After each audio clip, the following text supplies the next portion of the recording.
pembahasan saya kali ini masih ingin membahas yang masuk ke dalam IG saya. Ini dari Muhammad Farhan Zainal katanya. Pertanyaannya seperti ini. Assalamualaikum Ustazah, saya Farhan, follower dari Malaysia. Aduh, Masya Allah, ini dari Malaysia ya. Katanya maaf mau bertanya. Istri saya setiap kali selepas berhubungan kelamin, semasa di suami di kemuncak, dia akan mohon masukkan zakar ke dalam mulutnya. Karena dia mau semua air nutfah suami itu dilepaskan di dalam mulutnya. Dan dia seolah-olah ketagihan nih gaya ini.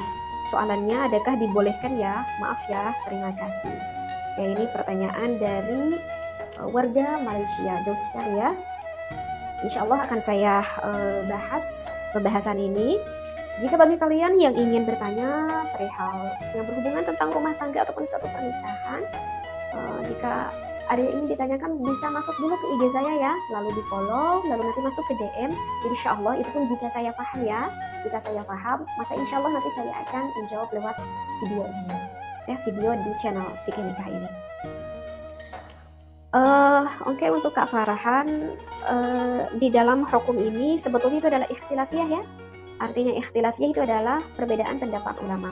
Dan sengaja sekarang saya akan membawa 4 referensi kitab, yang mana 4 referensi kitab ini yang bermadhab Imam Asy-Syafi'i ya. Tentunya bermadhab Imam Asy-Syafi'i yang saya terangkan. Baik. Bismillahirrahmanirrahim. Pertama itu saya akan membawakan referensi dari kitab Fatawi Ma'asyirah karangan Syekh Wahdatuz Zuhaili.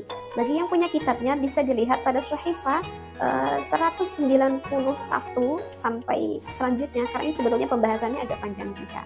Tetapi saya akan bacakan sedikit langsung ke bab intinya. Di sini dikatakan yahrumu, diharamkan. Masul qadibi, ini dari awalnya kita udah langsung tahu nih hukumnya. Kalau menurut Syekh Wahdatuz Zuhaili, haram. Masul qadibi, menghisap batang. Berarti ini istrinya menghisap milik sang suaminya. Li'anna kulla mustaqdarin. Alasannya apa? Alasannya, kata ini Syekh Wahdatuz Zuhaili, karena alasannya itu adalah hal yang menjijikkan. Aw najasin, sesuatu yang najis. Yahrumu, diharamkan alal insani, bagi manusia, al-qurbu minhu li dararihi, mendekati hal itu karena itu termasuk hal yang agak cukup memadaratkan, kata Syekh Wahdatuz Zuhaili. Wali annahu, karena jika kita melakukan hal ini, munafiyan lil adabi wal karomah, akan menafikan dari adab tata krama dan juga kemuliaan. Wa yukhillu bil muru'ati, dan juga dicela di dalam muru'ah. Fadlan, keutamaan, an kaunihi taqlidan lil kufari wal fusaki. Dan kalau kita melakukan hal seperti ini, itu tuh biasanya yang dilakukan oleh gaya-gaya selain dari orang Islam, dari non-Muslim, dan juga orang-orang fasik. Jadi kalau misalkan seorang istri yang maaf menghisap milik sang suaminya, begitu juga sebaliknya sang suami menghisap milik sang istrinya. Kalau menurut Syekh Wahdatuz Zuhaili itu hukumnya diharamkan, alasannya menjijikkan. Tetapi ini belum selesai ini pembahasannya, ini baru dari referensi satu kitab. Sekarang saya akan lanjut ke pembahasan kitab yang kedua. Sengaja ini saya tulis satukan ya.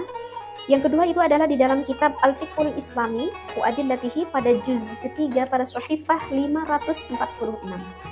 Wa rubbama kana aswa'a minad duburi, terkadang ada yang lebih buruk dari menghisap batang, yaitu dubur. Terkadang ada nih kelakuan yang sudah berumah tangga kok senang ke bagian belakang. Wad'udz zakari fi famil mar'ati wa nahwuhu, yaitu memasukkan milik sang suami ke mulut sang istrinya, dan juga begitu sebaliknya, sang istri ke suami ke istri, istri ke suami. Mimma ja'ana min syudzunil gharabiyyin, dari yang sudah datang itu termasuk perkara yang agak cukup aib, kata ini ulama. Fayakunu dzalika haraman li thubuti dararihi. Nah, di dalam penjelasan kitab yang kedua juga ini hukumnya diharamkan. Alasannya itu dikarenakan wa qubhihi syar'an wa dzauqan. Jadi alasannya apa ya? Alasannya itu agak kurang adab tata krama seperti itu. Nah, itu adalah alasan yang kedua. Alasannya karena agak hilang muru'ah, agak kurang adab tata krama kalau melakukan hal seperti itu ya. Nah, sekarang ada referensi yang ketiga, itu beda lagi. Itu hukum yang ditentukan oleh ulama tersebut. Menurut pendapat ulama yang ketiga, ini ada di dalam kitab Fathul Mu'in yang mana kitab Fathul Mu'in ini kitab yang begitu sangat populer sekali. Jika di Indonesia itu hampir kebanyakan tiap pesantren itu mengaji kitab Fathul Mu'in, bahkan di dalam permasalahan fikih banyak sekali rujukan yang dipakai di dalam kitab Fathul Mu'in ini. Bisa kita ketemui pada juz ketiga pada Syahifah 387, yang mana Fathul Mu'in ini dikarangi oleh Syekh Zainuddin Al-Malibari ya. Ini kitab yang udah cukup lama umurnya. Nah, berbeda dengan pendapat yang pertama, dengan pendapat yang kedua, justru pendapat yang ketiga menurut Syekh Zainuddin Al-Malibari melakukan hal itu hukumnya yajuzu, diperbolehkan. Jadi pendapat yang ketiga itu beda banget, boleh katanya lizauji kullu tamattu'in minha, bagi sang suami mengalap kesenangan kepada sang istrinya. Begitu juga sebaliknya, sang istri kepada suaminya, jika hal itu disukai boleh dilakukan ya.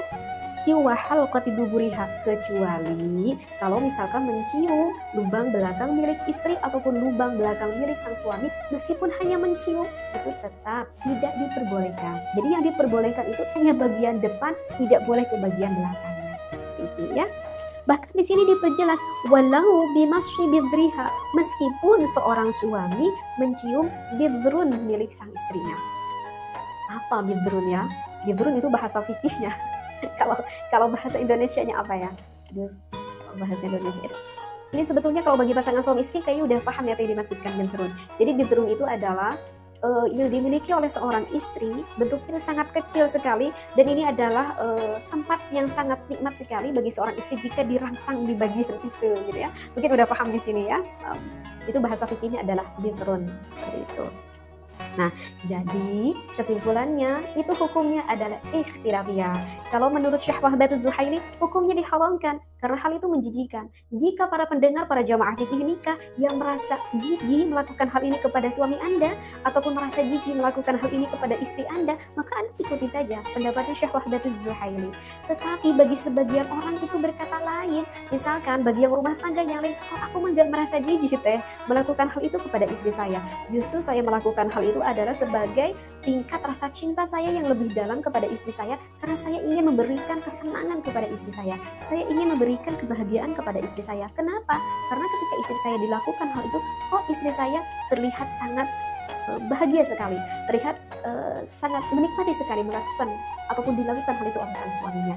Jika Anda merasa hal itu tidak merasa jijik, maka Anda bisa mengikuti pendapat yang diterangkan di dalam kitab Fathul Mu'in, yajuzu, hukumnya diperbolehkan.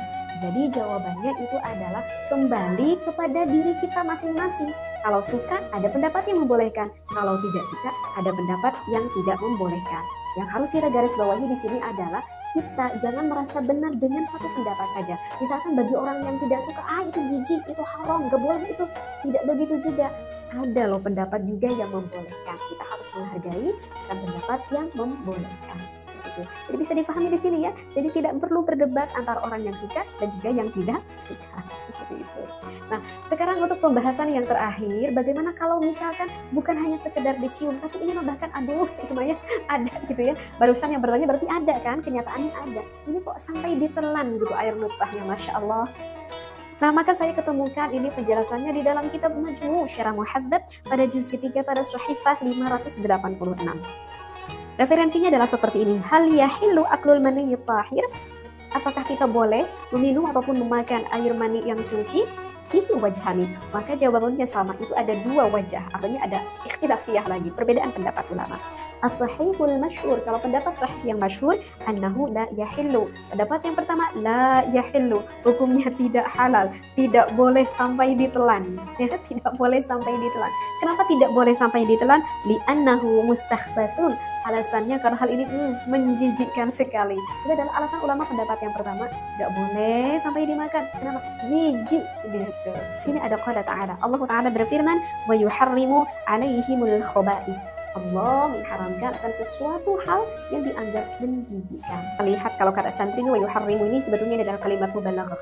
Mubalaghah itu yang dibangetkan gitu. Dan 'alaihimul khaba'ith di sini ini termasuk multi tafsir. Artinya multi tafsir ya. Artinya multi tafsir di sini adalah ayat ini bukan dimaksudkan hanya mengenai air mani ini saja. Pokoknya setiap sesuatu hal yang menjijikkan, apapun itu yang menjijikkan, maka itu haram kita makan, kita minum seperti itu ya. Jadi multitafsir kalimahnya itu adalah umum, tidak khusus gitu. Nah, kalau untuk pendapat yang kedua itu beda lagi. Wasani, pendapat ulama yang kedua, ya justru boleh. Jadi tadi yang bertanya, kalau istri Anda merasa senang, ada ulama yang menghukumi boleh. Siapa yang diterangkan? Yaitu qaul Syekh Abi Zaid Al-Marwazi yang disampaikan oleh Syekh Zaid Al-Marwazi. Alasannya kenapa diperbolehkan, dihalalkan? Li'annahu tahirun, karena yang diminumnya ataupun yang dimakannya air mani menurut mazhab Imam Asy-Syafi'i tahirun, hukumnya adalah suci, dikarenakan suci sehingga boleh termakan ataupun terminum. La darara fihi, dan tidak ada kemadaratan kalau misalkan seseorang sampai termakan air nutfahnya. Karena kalau menurut secara penelitian juga, menurut dokter, air mani itu banyak sekali mengandung protein. Tapi itu bagi yang suka. Kalau bagi yang nggak suka, kebayang ya gizinya. Tetapi bagi yang suka, tadi ada ulama yang mengatakan mereka. Seperti itu ya, yang bertanya mudah-mudahan bisa dipahami, dan jawaban dari saya mudah-mudahan bisa membantu. Wallahu a'lam. Wassalamualaikum warahmatullahi wabarakatuh.